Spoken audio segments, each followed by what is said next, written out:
Bloomberg Audio Studios. Podcasts, radio, news. Should I get closer? Yeah. Even though people like my audio, at least relative to Matt's. Yeah, I'm the audio of death. Sorry, I'm so low and quiet. Should I do this? Should I do like an Eeyore voice the whole time? Maybe they'd like it a little bit more.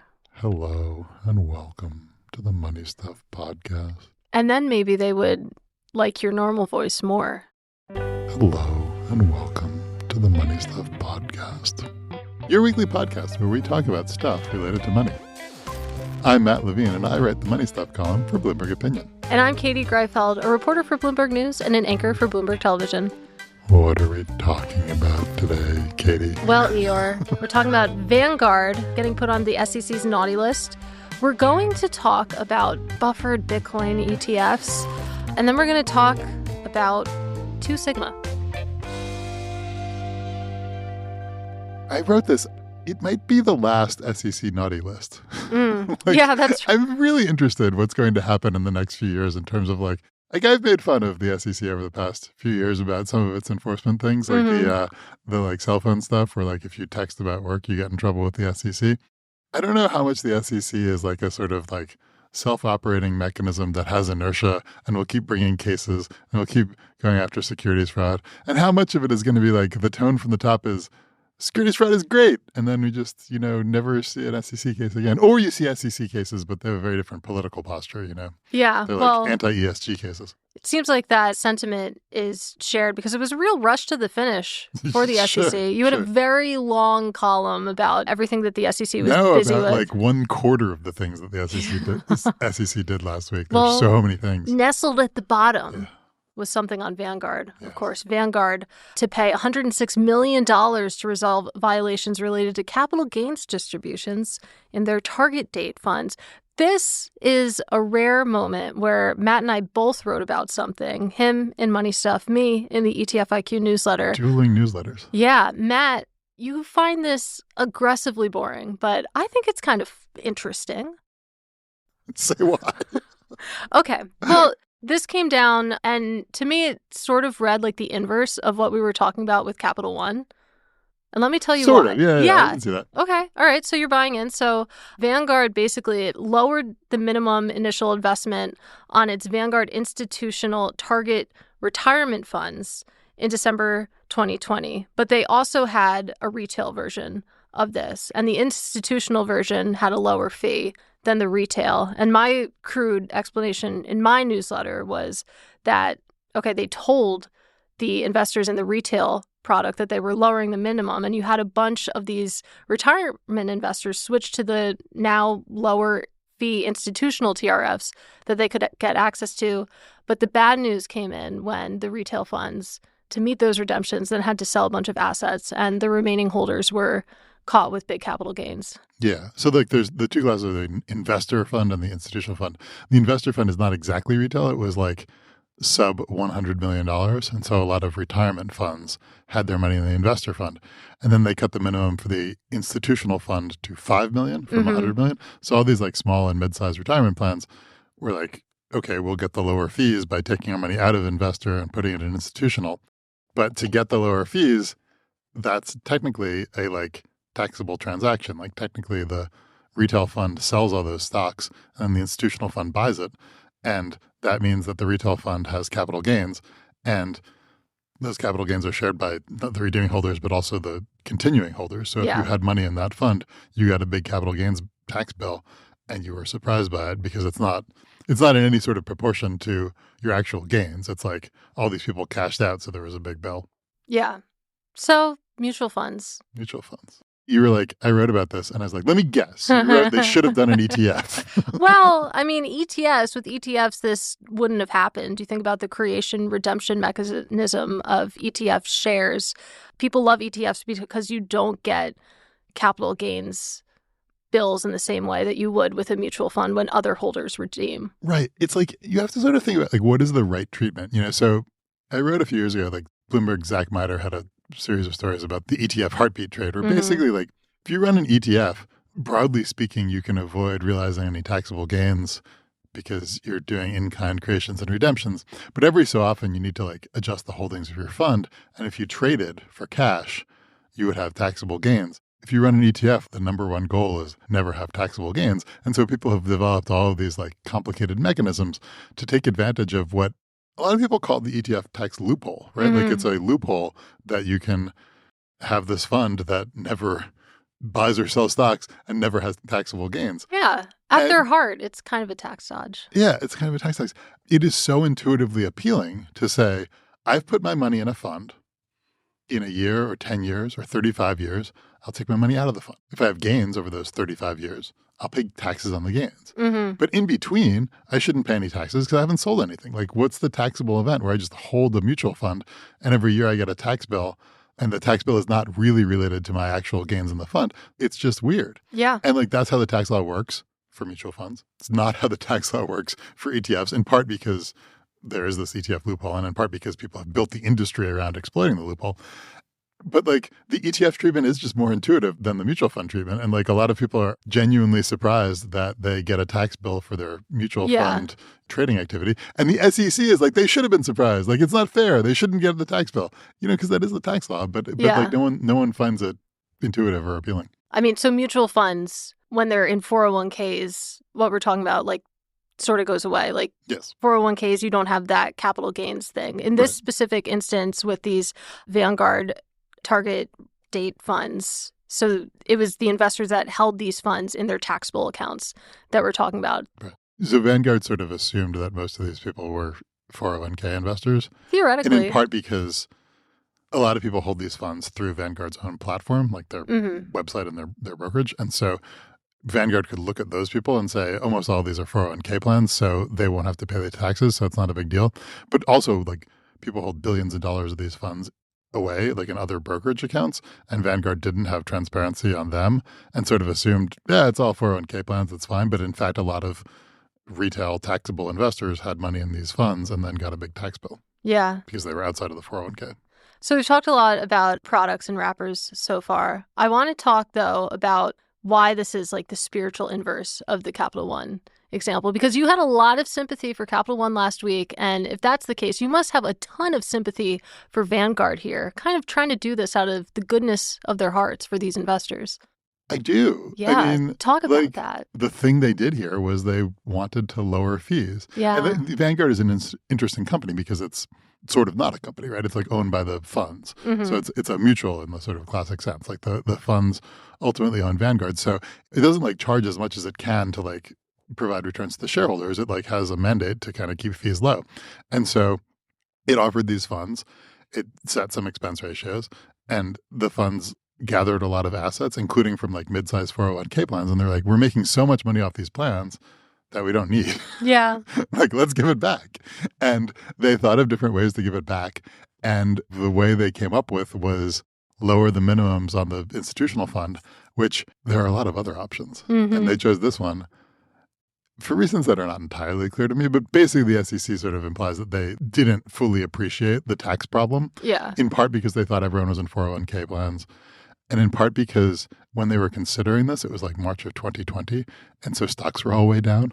And so they're like, yeah, nobody has capital gains. It's fine. It's not a big deal. But then by the time they actually did it, people had capital gains. Yeah. So I sympathize with all of that. The one thing I was like, I have a soft spot for Vanguard. A lot of my money is in Vanguard funds. But like, Vanguard feels like a historic innovator in index funds that is like a little old-timey. Okay, old-fashioned. Like, out in the woods of Pennsylvania. Yeah, and like, they sort of resisted ETFization a little bit more than the other places. Jack Bogle had a lot to say about ETFs.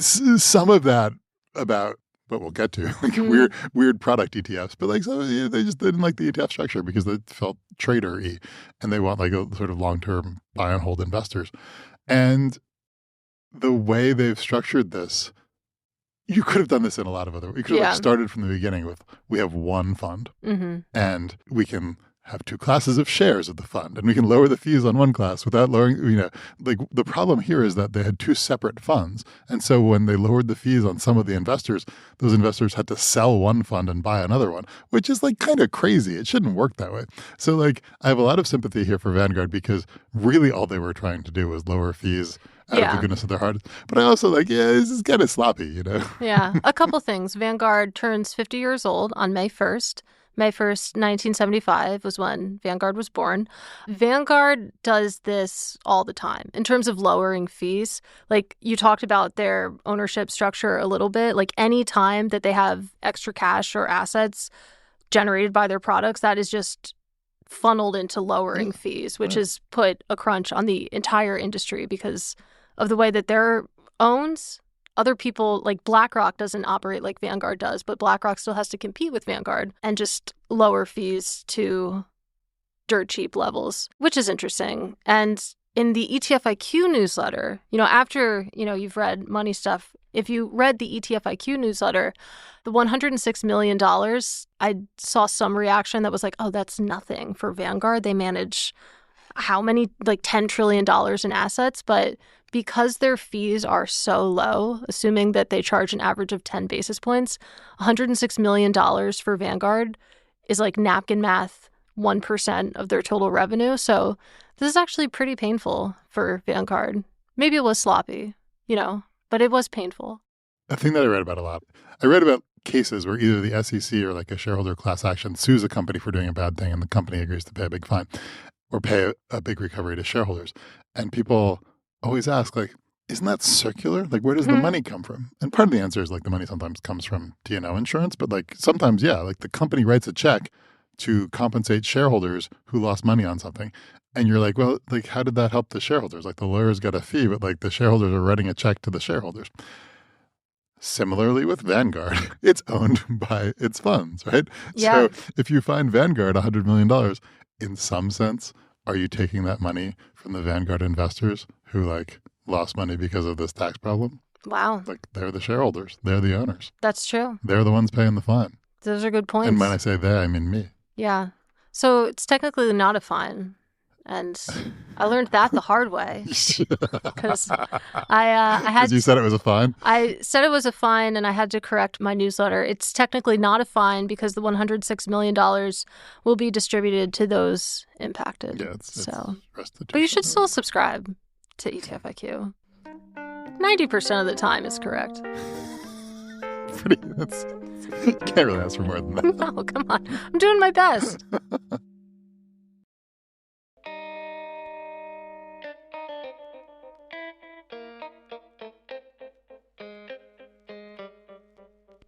Let's talk about something that Jack Bogle would absolutely hate. They're called buffered Bitcoin ETFs. Buffered ETFs, they're really popular. They've just ballooned over the past several years. Can you tell me why? Oh, I don't know. It's a great pitch. Yeah, right? I agree. I've written this. It is so close to my heart because it's a pitch that I learned as a young derivative structurer at an investment bank. Because you'd be like, there's no downside. Exactly. Get all your money back. It's great. What a great pitch. Yeah, and it sort of evolved to be no downside at all. Of course, 100% protected downside buffered ETFs have launched in the past year or so. But buffered ETFs came into existence. I'm sure they existed in other iterations, but they came into existence in 2020, I believe. I was pretty new to the ETF beat. And in that time, they've ballooned to this $60 billion asset class. And it's because the pitch is really good. We're going to shield you against these losses. Yeah, we're going to give you the upside in something, the S&P, whatever, MicroStrategy, whatever. And if it goes down, it doesn't go down. You get all your money back. Yeah. It's amazing. What a great pitch. It makes sense in stocks, the 100% downside. To me, I can kind of see it. In Bitcoin, I don't super understand it because volatility is the selling point of Bitcoin for a lot of people. People have fun trading extremely volatile cryptocurrencies. If you are buying a 100% Bitcoin buffer ETF with an upside cap of 12% or 11%, what is the GD point? What is the point? Are you asking me? Yes. Right. So Calamus is launching these buffered Bitcoin ETFs, right? Where these things are all defined periods, right? So you get a 1 year, you buy it at the beginning and at the end you get some amount of the return on Bitcoin, but floor it at some level, right? So they have a 100 by 111, something like that. I'm not exactly sure on what the cap levels are. But so basically you buy it and if Bitcoin goes down, you get your money back in a year. And if Bitcoin goes up, you get the return on Bitcoin unless it goes up by more than 11%, in which case you only get 11%, right? So if you're sure that Bitcoin will go up, this is like a way to get an 11% return on your money. But if you're sure that Bitcoin will go up, you just buy Bitcoin and it'll go up like, 1,000%. So why would you buy it? I continue to ask you, why do people buy buffered ETFs, right? I mean, like, it's such a good pitch. When I was doing this, they didn't exist in ETF form. They existed in structured notes at banks, right? And like, this is like a classic structured note product, right? This is like your wealth manager goes to a rich conservative person who's like, oh, I like this stock. And you're like, well, I can give you that stock, but no downside, right? And like, to be clear, like you're always trading up upside, right? Like the trade is that the advisor goes and buys treasuries for, 96% of the investment, right? And like that provides the downside protection because a $96 treasury bill matures at $100 in a year, right? And then he takes the other $4 and buys a call spread that gives you some of the upside on the asset, right? So this is a medium to high interest rates product. Because like if interest rates are really low, you have to spend like $99 on the treasuries to mature at 100. And so you have like only $1 to spend on a call spread. But if interest rates are really high, you can spend like $10 on a call spread. And then you're in business. Yeah. So a story I actually started reporting like in autumn of last year, right before the Fed started cutting rates, was what happens to these 100% downside ETFs once rates start going lower. And it seems like... They just have lower caps. Yeah. Well, that's the thing. Well, no, some issuers, there's a choice you have to make. Do you keep the 100% downside protection or do you lower the cap? And some issuers were thinking about, maybe it's not 100% protection, it's 85%. So there's a choice that has to be made. But then interest rates went up like 100 basis points. So it's less relevant right now. But it will become relevant at some point. My crude assumption is that you can get a buffer ETF that has 100 floor. So you always get your money back. And it has a cap of like crudely twice the treasury bill rate, right? Because like your option is like put $100 in today and get back the treasury rate, or put $100 in today and get back, with equal probability between 0 and twice the treasury rate. Yeah. Right? So it's like that's sort of like the right expected value. Yeah. It's not exactly right, but it's like kind of close. And so like you see caps that are around to like 110 with like a 4 and change treasury bill rate. The other thing I'll say is the Bitcoin buffer ETF that we're talking about from Calamos, they actually have 3 options. One is like 100 by like 111 or whatever. And then the others are like a 90 by 130 and a 80 by 150. So like... Those haven't launched yet though, right? Yeah, but they're talking about them like by 80 by 150. I mean, like if Bitcoin goes down by more than 20%, you only go down by 20%, right? Yeah. So like if Bitcoin loses half its value, you only lose 20% of your investment. But then if Bitcoin goes up, you get up to 50% returns on your investment. So it's like a much wider collar, which is maybe more appealing. Still, it's like a weird trade. I don't know. It is. Before we talk about Trump coin, which is coming, one more point that I just remembered on buffer ETFs broadly. I remember talking to Allianz about this and basically asking the same question that we are, who and why would you buy this? And the point that they made, which I found somewhat compelling, was this is a better version of bonds. Like, if you're putting together a portfolio, don't take from your equity bucket to put into these buffered products. Take from your fixed income allocation. This is a better version of bonds because bonds have been an unreliable hedge since the pandemic anyway. This makes more sense as a fixed income alternative. That was their pitch, which, if you're getting 100% downside protection, but, twice what treasury bills are yielding, that makes a little bit more sense. Yeah. And like just in general, like you have some exciting sounding thing stamped on some bond-like product, right? Like you have like, ooh, it's Bitcoin, but in bond form, right? Like it's appealing, right? And like, I've written a lot about MicroStrategy's convertibles, right? Which are Bitcoin in bond form, right? And the appeal of that is a lot of that is to convertible arbitrageurs, but a lot of it is actually to like just boring fundamental like institutional investors who are like, I'll take some Bitcoin upside and some, 100% downside protection. So yeah. I feel like there's still work to be done, though, when it comes to the pitch for a buffered Trump coin ETF. Yeah. God, that's going to happen, isn't it? Yeah, so definitely. There was like someone announced the filing for a Trump coin ETF, not a buffered one, just like regular put your Trump old coin in a stock wrapper. Yeah. Because pretty like vanilla. Yeah. No, it's interesting because like you think about like what's like the Trump coin audience, right? Like a lot of it is like Trump has a huge like crypto native following who are like going on Solana and buying Trump coin. But he also has like a, less tech native following who would love to buy Trump coin but aren't going to like mess around with the blockchain. Yeah. And so selling them Trump coin in ETF form is like, has an obvious appeal. We had Kathy Wood of ARK Investment on ETF IQ, the television show this week. And of course, we asked her about Trump coin. And she stays away from meme coins. She likes the big three, as she called it. And she said something to the effect of, I'm not sure what the utility of Trump coin, what it is. And it seems like the utility is just funneling money to the Trump family, hopefully. I have a long aside on utility. I don't know if this is relevant, but let's find out. So it gets back to the SEC. 5 years ago, if you talk to crypto people, there's a lot of talk about like, we're building the future of the internet. We're building like these useful tools that will like affect people's lives. We're building new ways of gaming and new ways to store files and decentralized everything, right? And you don't hear that anymore. And now you hear Fartcoin and Dogecoin and Trumpcoin, right? Why? Well, one very obvious possibility is that like all of those promises of utility, many of them were kind of vaporware and they didn't work out. And people are like, yeah, it's fun gambling, right? Another possibility is that like the people who were either building or hyping new technologies in crypto saw a new shiny object in AI and now we're all building and hyping large language models. But I think a really important explanation for all of this is that the SEC had a huge crackdown on crypto and it was specifically addressed to like people who were building stuff. If you were offering an investment in some project that you thought would like build utility for the world, the SEC said, well, that was a securities offering and you couldn't do it. And if you got it listed on an exchange, the exchange would get in trouble, the crypto exchange would get in trouble. And so there was a SEC crackdown on crypto generally, but specifically on like useful crypto. Whereas meme coins, everyone agrees, basically, are not securities because they don't promise anything. They're just like, yeah, it's a meme. It has no utility. As long as you don't have utility, you can sell it to your heart's content. It's like a collectible. It's not an investment. And so the SEC can't regulate it. I feel like if the SEC went back, it would find that to be like a bad strategic decision because like it didn't stop crypto. It just made crypto more useless. Yeah. And so one question is like, with a much more accommodating SEC, will crypto become more useful? Or is the meme coin gambling stuff too good and that's all anyone wants anymore? And it'll just be a lot of no utility meme coins. Yeah. And we'll find out, or we won't.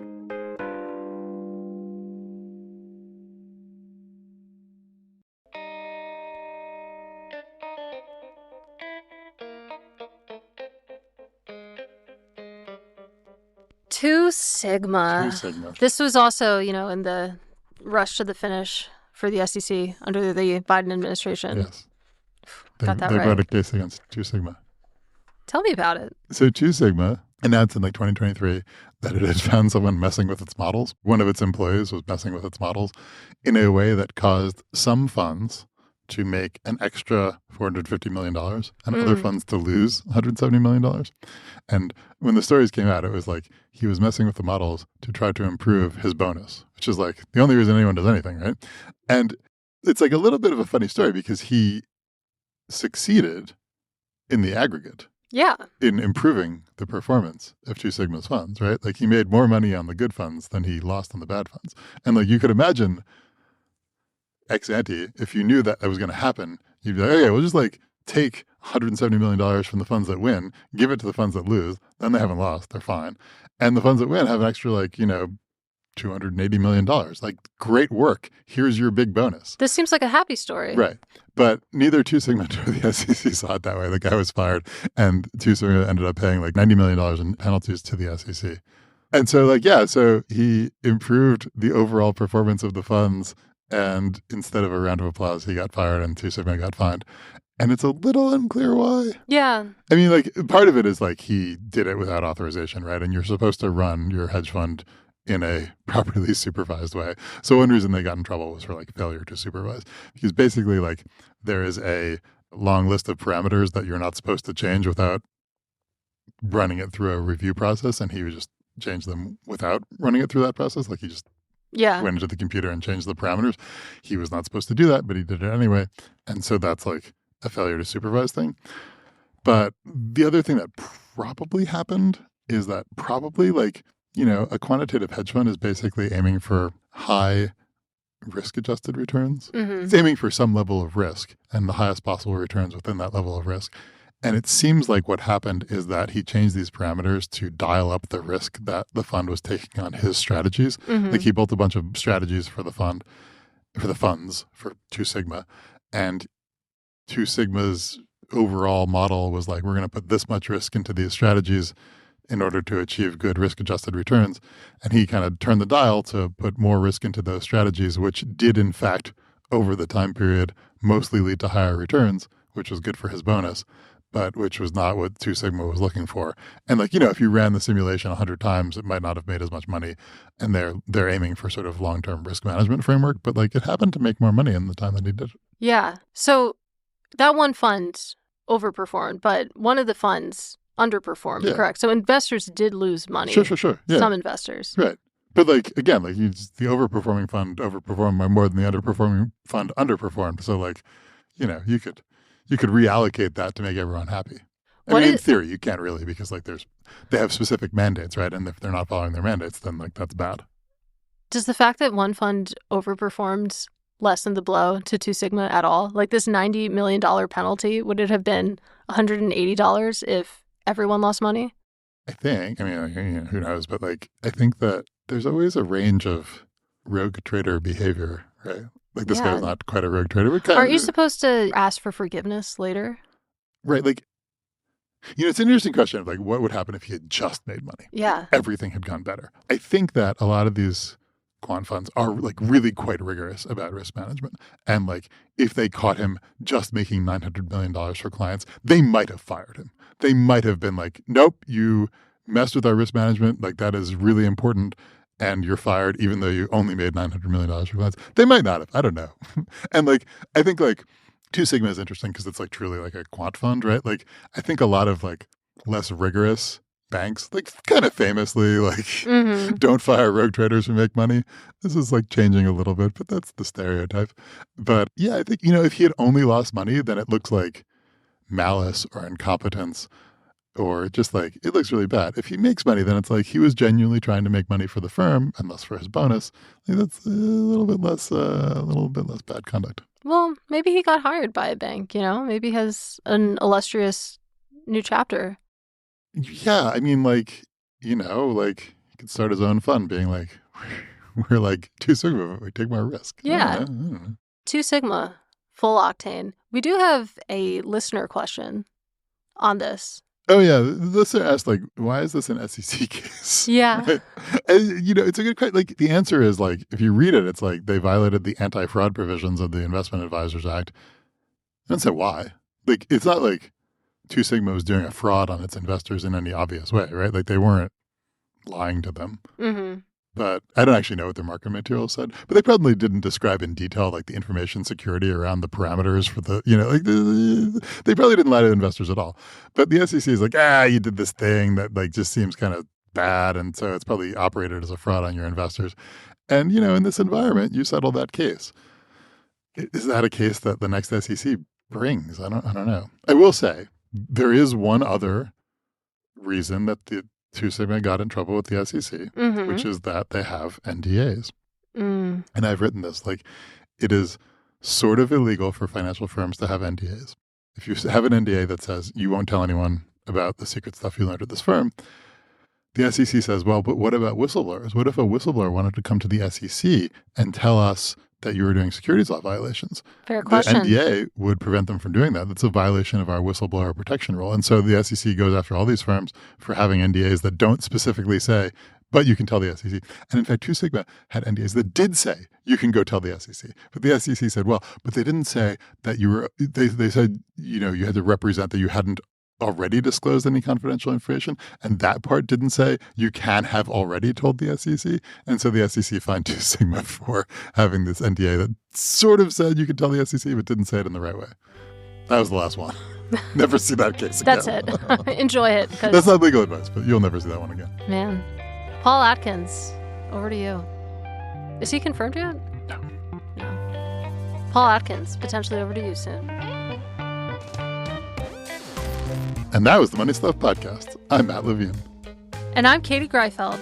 You can find my work by subscribing to the Money Stuff newsletter on Bloomberg.com. And you can find me on Bloomberg TV every day on Open Interest between 9 to 11 a.m. Eastern. We'd love to hear from you. You can send an email to moneypod@bloomberg.net. Ask us a question and we might answer it on air. You can also subscribe to our show wherever you're listening right now and leave us a review. It helps more people find the show. The Money Stuff podcast is produced by Anna Mazarakis and Moses Andam. Our theme music was composed by Blake Maples. Brendan Francis Noonan is our executive producer. And Sage Bauman is Bloomberg's head of podcasts. Thanks for listening to the Money Stuff podcast. We'll be back next week with more stuff.